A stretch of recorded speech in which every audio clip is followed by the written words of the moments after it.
Saa hizi za usiku ndio malaika hufanya kazi za siri. Wachache wanaelewa hili. Kuna siri ambayo watu wengi huwa hawajui. Usiku sio tu wakati wa kupumzika, ni wakati wa shughuli za kiroho zisizoonekana kwa macho ya kawaida. Ni wakati ambapo pazia kati ya ulimwengu wa mwili na ulimwengu wa roho linakuwa jepesi zaidi, na ndipo malaika huanza kufanya kazi zao kwa ukimya mkubwa sana. Katika video hii nitakwenda kukufundisha, kuna mambo mengi sana ya kujifunza. Kabla tujaendelea, kama wewe unaamini mpaka sasa upo kwa ajili ya neema ya Mungu, tafadhali like video hii, kisha kaa kwa kutulia na ufuatilie mwanzo mpaka mwisho. Kuna mambo mengi sana ya kujifunza. Lakini pia kama wewe ndo mara yako ya kwanza kabisa kuungana nasi katika channel yetu hii ya Nguvu ya Maono Media na bado huja subscribe, basi nikupe pole, kwa sababu watu wote makini na wanaopenda kujifunza tayari wamesha subscribe katika channel yetu hii ya Nguvu ya Maono Media. Ili nawe uwe miongoni mwa watu makini na wanaopenda kujifunza, basi hakikisha una subscribe kisha unabonyeza kitufe cha alama kengele. Kwa kufanya hivyo, utakuwa miongoni mwa watu makini na wanaopenda kujifunza. Hakika Nguvu ya Maono Media ni mgodi wa maarifa. Twende moja kwa moja tukaziangalie. Saa hizi za usiku ndio malaika hufanya kazi za siri. Wachache wanaelewa hili. Namba moja, saa za kati ya usiku ni muda wa utulivu wa ulimwengu. Kati ya saa 6 za usiku hadi alfajiri, dunia inakuwa kimya. Hakuna kelele nyingi, hakuna misukosuko mingi ya kibinadamu. Katika utulivu huu, roho ya mwanadamu huwa nyepesi kupokea. Mawasiliano ya kiroho huwa rahisi, lakini pia malaika hupata nafasi ya kufanya kazi bila kelele ya ulimwengu. Ukisoma kwenye kitabu cha Zaburi 91 na mstari wa 11, imeandikwa nukuu, kwa kuwa atakuagizia malaika zake wakulinde katika njia zako zote. Hii inaonyesha kuwa malaika wanakuwa kazini muda wote, lakini usiku ni wakati ambao kazi yao inaonekana zaidi kiroho. Tunajua wakati wa usiku binadamu unapokwenda kulala, huwa katika ulimwengu wa kiroho kuna vita kubwa. Wachawi ndio wakati ambao huwa wanaamka, lakini kwenye upande wa giza ndio wakati ambao wanaamka kwa ajili ya kutuma mashambulizi kwenye maisha yako, kwa ajili ya kuharibu maisha yako. Upande wa giza ndio wakati ambao wakati wa usiku ndio wanapenda kuutumia katika kuleta mashambulizi juu ya mtu. Lakini pia ndio masaa ambayo wakati wa usiku ndio masaa ambao watu wengi huwa asilimia kubwa huwa wanaota ndoto mbaya kabisa. Lakini pia wakati wa usiku wa manane ni wakati ambao mtu anaweza kapokea maono juu ya maisha yake. Kwa hiyo malaika huwa wanafanya kazi kubwa sana kuanzia mida hii ya saa 6 za usiku hadi alfajiri. Malaika wanafanya kazi masaa yote, lakini muda huo wanafanya kazi kubwa sana, kwa sababu ni wakati ambao adui huwa analeta mashambulizi makubwa, na wenyewe huwa wanapambana kuyazuia mashambulizi hayo. Kwa hiyo mida hii ya usiku wa manane ndo ni watu wachache ambao kwanza huwa wanaamka. Ukijiona wewe ukifika wakati wa usiku unajikuta unakosa usingizi, kuna makosa ambayo utakiwa kuyafanya, kama vile kuanza kuchati. Mungu akuamshe usiku uanze kuchati. Mungu akuamshe usiku uanze kuangalia movie. Mungu akuamshe usiku kwa ajili ya kuanza tu kutafuta usingizi. Ni wakati ambao Mungu anakuamsha ili uwe na uhusiano wake, uwe na mahusiano naye kwa njia ya maombi. Ni wakati ambao Mungu anakutafuta ili uombe kwa ajili ya kuharibu mipango mibaya ya giza. Kwa hiyo saa za kati ya usiku ni muda wa utulivu wa ulimwengu. Kwa hiyo kwenye mida hii malaika huwa wanafanya kazi. Kama kuna mambo mabaya ambayo yanatumwa kwa ajili yako, wanakuwa wanayaharibu, wanayashambulia. Lakini pia ni wakati ambao malaika wanahakikisha wanafanya ulinzi juu ya maisha yako. Lakini jambo la pili, usiku ndio muda wa ulinzi wa siri. Usiku ndio muda wa ulinzi wa siri.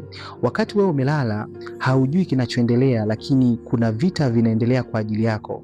Malaika wanazuia mashambulizi ya kiroho, wanaharibu mipango mibaya ya giza dhidi yako, wanapigana vita usivyoviona. Ndio maana ukisoma kwenye kitabu cha Wafalme wa Pili sura ya 6 na mstari wa 17 imeandikwa, Elisha akaomba akasema, Bwana nakusihi, mfumbue macho yake apate kuona. Bwana akamfumbua macho yule mtumishi, naye akaona, na tazama, kile kilima kilikuwa kimejaa farasi na magari ya moto yaliyomzunguka Elisha pande zote. Hii ina maana kuwa hata usiku kuna jeshi lisiloonekana linakulinda.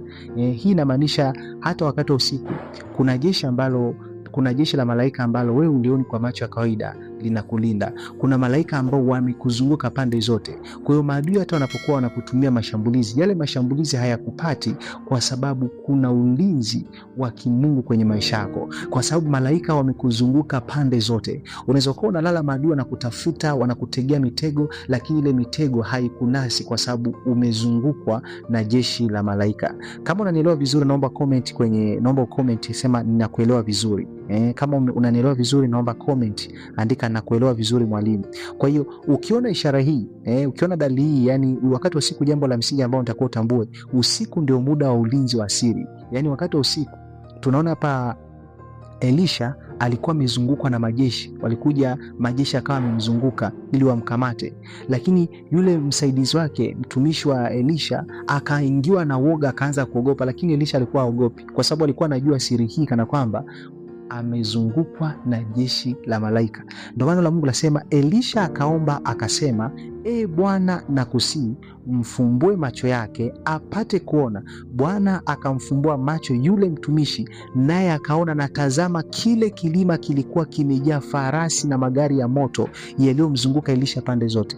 Maana yake jeshi hili hadi usiku lilikuwa limemzunguka Elisha. Alikuwa analala vizuri, hana hofu kwa sababu malaika walikuwa wamemzunguka kwenye maisha yake. Kwa hiyo hata majira ya usiku ni majira ambayo kuna ulinzi wa asili. Wakati wewe unakuwa umelala, yani umelala hata ujui, umelala kabisa, uelewi chochote kinachoendelea kwenye ulimwengu wa kiroho, kuna ulinzi wa siri ambao unakuwa umekuzunguka. Ulinzi huu ni ulinzi wa malaika. Haleluya. Lakini jambo la tatu, saa hizi ndio muda wa ujumbe wa kiungu. Mara nyingi Mungu hutumia ujumbe kupitia malaika wakati wa usiku. Kwa nini usiku? Kwa sababu wakati wa usiku akili ya mwanadamu inakuwa iko tulivu sana, akili inakuwa imetulia, lakini pia hakuna usumbufu mwingi, lakini pia ndoto na maono huwa wazi zaidi. Wakati wa usiku, Mungu ni wakati ambao huwa anatuma ujumbe wa kiungu kwenye maisha yako wakati ukiwa umelala. Kwa nini wakati wa usiku? Kwa sababu akili yako inakuwa imetulia, kuna ukwepo, kuna utulivu. Ndio maana ukisoma kwenye kitabu cha Mathayo sura ya 1 na mstari wa 20 imeandikwa, basi alipokuwa akifikiri hayo, tazama, malaika wa Bwana alimtokea katika ndoto akisema, Yusufu mwana wa Daudi, usihofu kumchukua Mariamu mkeo, maana mimba yake ni kwa uweza wa Roho Mtakatifu. Hii inaonyesha kuwa usiku ni lango la mawasiliano ya mbinguni. Wakati wa usiku, wakati umelala, ni wakati unapokea mafunuo. Ndio maana watu wengi inapofika wakati wa usiku, wapo watu ambao huwa wanaota ndoto, wako watu ambao wanapokea mafunuo wakati wanapokwenda kupumzika wakati wa usiku, wako watu ambao Mungu anawasemesha wakiwa wamelala, wako watu ambao Mungu anawapa mipango wakati wakiwa wamepumzika, wako watu wanapokea mafunuo wakati wa usiku. Ndio maana ukisoma kitabu cha Ayubu 33 na mstari wa 14 hadi 15 imeandikwa, kwa kuwa Mungu hunena mara moja, naam hata mara ya pili, ajapokuwa mtu ajali, katika ndoto, katika maono ya usiku, usingizi mzito waajiliapo watu katika usingizi kitandani. Kwa hiyo kuna mafunuo, ni wakati ambao Mungu huwa anaachilia mafunuo juu ya watu wake. Hata kama kuna mabaya, Mungu anaweza akakufunulia kitu gani ambacho kinaendelea kwa lengo la kutaka wewe uombe. Lakini jambo la 4, malaika hurekebisha mambo yasiyoonekana. Kuna mambo mengi katika maisha yako yanarekebishwa bila wewe kujua. Usiku njia zako zinatengenezwa, hatari zinaondolewa kabla hujakutana nazo, baraka zinaandaliwa kimya kimya. Ndio maana ukisoma kwenye kitabu cha Zaburi 121 na mstari wa 4 imeandikwa, naam hata sinzia wala hata lala usingizi yeye aliye mlinzi wa Israeli.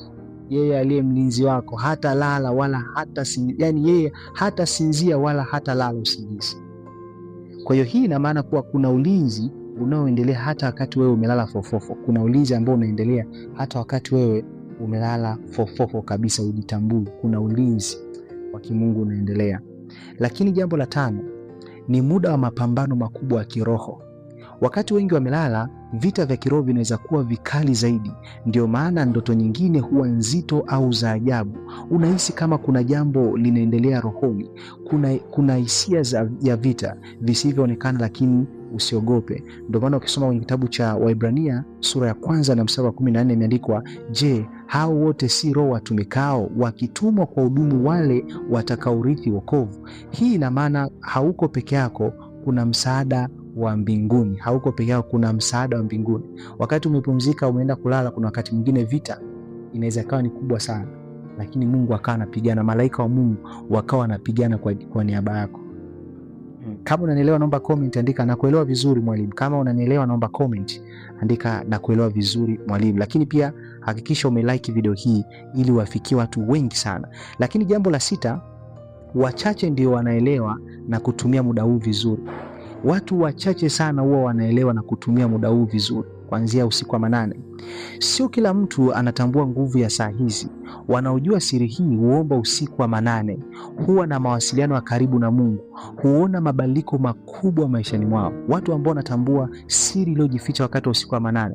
Jambo la msingi ambao nitakuwa utambue, sio kila mmoja ana uwezo wa kuamka wakati wa usiku wa manane, sio kila mmoja. Wako watu ambao wanatamani kuamka wakati wa usiku wa manane wafanye maombi, lakini huwa wanashindwa kuamka. Ni masaa ya watu waliochaguliwa na Mungu. Ukisoma kwenye kitabu cha Matendo 16 na mstari wa 25 hadi 26